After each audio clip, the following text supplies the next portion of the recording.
అందుకే drugs case పోయింది, phone tapping case పోయింది, ఫామ్ హౌస్ కేసు పోయింది, విద్యుత్ కొనుగోలు కేసు పోయింది, ఈ కార్ రేసు పోయింది, కాళేశ్వరం కేసు పోయింది. దేనిలో ఒక్క దానిలో విచారణ జరపలేదు. ఎందుకంటే విచారణ పేరుతోనే కేసీఆర్ అనే వ్యక్తి పోయి ఢిల్లీ మూటలు కప్తాడు, ఇట కేటీఆర్ పోయి రేవంత్ రెడ్డి గారికి పైసలు ఇస్తాడు. వీళ్ళిద్దరి మధ్య పైసల దందా. మాగంటి గోపీనాథ్ గారి యొక్క ఈ దిలలో పూర్తిగా ఎక్కడ వివాదమైంది, ఎక్కడ గొడవలు అవుతున్నాయంటే మాగంటి గోపీనాథ్ గారి యొక్క ఆస్తి పాస్తుల విషయంలో కేటీఆర్ కు మధ్య రేవంత్ రెడ్డి మధ్య గొడవలు స్టార్ట్ అయినాయి. ఆస్తి పంపకాల విషయంలో మాత్రమే వీళ్ళిద్దరి మధ్య గొడవలు స్టార్ట్ అయినాయి. ఇద్దరి మధ్య పగలు పట్టింపులు పెరిగిపోతున్నాయి. ఇది 100% వాస్తవము. మాగంటి గోపీనాథ్ గారు చనిపోకముందే, చనిపోయిన తర్వాత కానీ ఆయన ఆస్తులను వీళ్ళిద్దరు పంచుకున్నారు. ఇది కాదని చెప్పండి. వీళ్ళిద్దరు పంచుకున్నారు. మాగంటి గోపీనాథ్ గారు ఆస్తులు ఎన్ని ఉన్నాయి, ఎవరి పేరుకి ట్రాన్స్ఫర్ అయినాయి, ఎట్లా ట్రాన్స్ఫర్ అయినాయి, గొడవ ఎక్కడ జరిగింది, వాళ్ళ తల్లి గారు కానీ వాళ్ళ భార్య కానీ వాళ్ళ కొడుకు చెప్పేటువంటి ఆరోపణల మీద విచారణ చేసేద్దాము రేవంత్ రెడ్డి సర్కార్కు ఉందా? చెయ్యడు. ఎందుకంటే ఈయన భాగస్వామ్యం ఉంది కాబట్టి. మీరు చూడండి, నిన్న వాళ్ళ తల్లి స్టేట్మెంట్ ఇస్తే ఇంతవరకు కాంగ్రెస్ పార్టీ స్పందించలే. అంత పెద్ద ఇష్యూ అది. ఇంతవరకు కాంగ్రెస్ పార్టీ స్పందించలే, బీఆర్ఎస్ పార్టీ స్పందించలే. స్పందించాలనుకుంటే మళ్ళీ ఇద్దరు ఫోన్లు మాడుకోవాలి. కేటీఆర్ గారును రేవంత్ రెడ్డి గారు ఫోన్లు మాడుకోవాలి. నువ్వేం మాట్లాడాలి, నేనేం మాట్లాడాలి. ఆర్కే గవర్నమెంట్ ఇడా ఇంకా ఏం తెలియటే రేవంత్ గారు ఏమంటారు, బీఆర్ఎస్ బీజేపీ ఒకటే అంటాడు. ఈయన ఈ కేసీఆర్ కొడుకు ఏమంటాడు, నేను రేవంత్ రెడ్డి ఒకటట. మాగంటి గోపీనాథ్ ఆస్తి పాస్తుల విషయంలో వెంటనే చర్చ జరపాలి, ఎంక్వైరీ చేయాలి, విచారణ జరపాలి. ఎవరికి ట్రాన్స్ఫర్ అయినాయి, ఎవరి పేరు మీద ట్రాన్స్ఫర్ అయినాయి, రేవంత్ రెడ్డి గారి పేరు మీదకి ఎన్ని ట్రాన్స్ఫర్ అయినాయి, కేసీఆర్ కుటుంబం పేరు మీదకి ఎన్ని ట్రాన్స్ఫర్ అయినాయి, వాళ్ళ తల్లే నా కొడుకు మన ఒక మిస్టీ అంటున్నది, ఏం జరిగింది, మాగంటి గోపీనాథ్ గారు ఎప్పుడు చనిపోయారు, ఎన్ని రోజులకు హాస్పిటల్ వర్గాలు చనిపోయినట్టు డిక్లేర్ చేశారు, ఎందుకు లేట్గా డిక్లేర్ చేశారు, ఎవరి కోసం లేట్గా డిక్లేర్ చేశారు,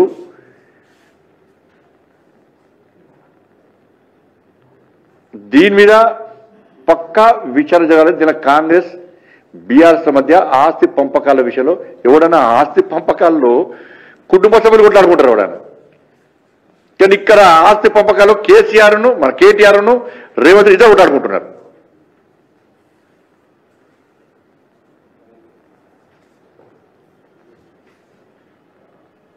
ఇది 100% వాస్తవం.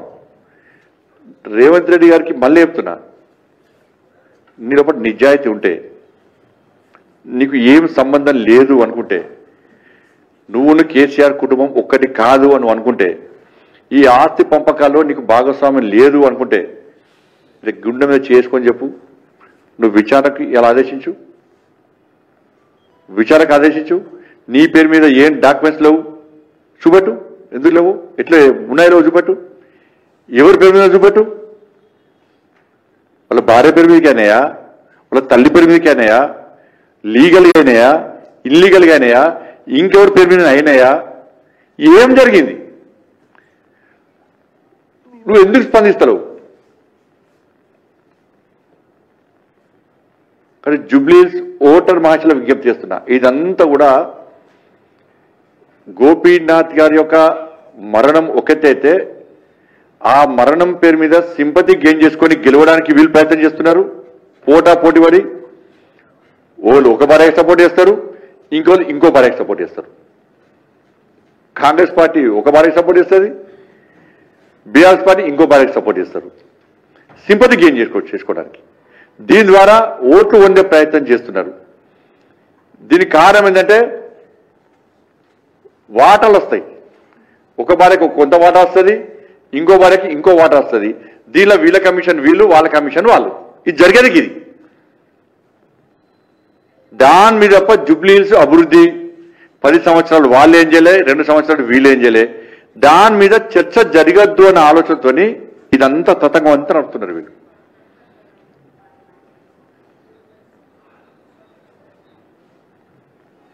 ఇట్లా గెలవాలని చెప్పి ఇలా ముస్లింలందరూ ఓటు బ్యాంక్గా మార్చి అట్లా గెలవాలని చెప్పి కాంగ్రెస్ పార్టీ ప్రయత్నం.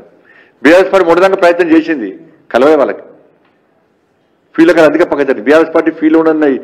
బీఆర్ఎస్ పార్టీకి సంబంధించిన కార్యకర్తలు, నాయకులు, బయటికి వచ్చిన నాయకులు ఎవరు కూడా మాగంటి సునీత గారు ఎవరు తిరుగుతలేరు, ఎక్కడ కూడా ఎక్కడ తిరుగుతలేరు. ఎందుకంటే వాళ్ళకి కన్ఫ్యూజన్ ఉన్నారు, మేము ఈ కుటుంబాన్ని సపోర్ట్ చేయనా ఆ కుటుంబాన్ని సపోర్ట్ చేయనా, ఏది ఫ్యాక్ట్?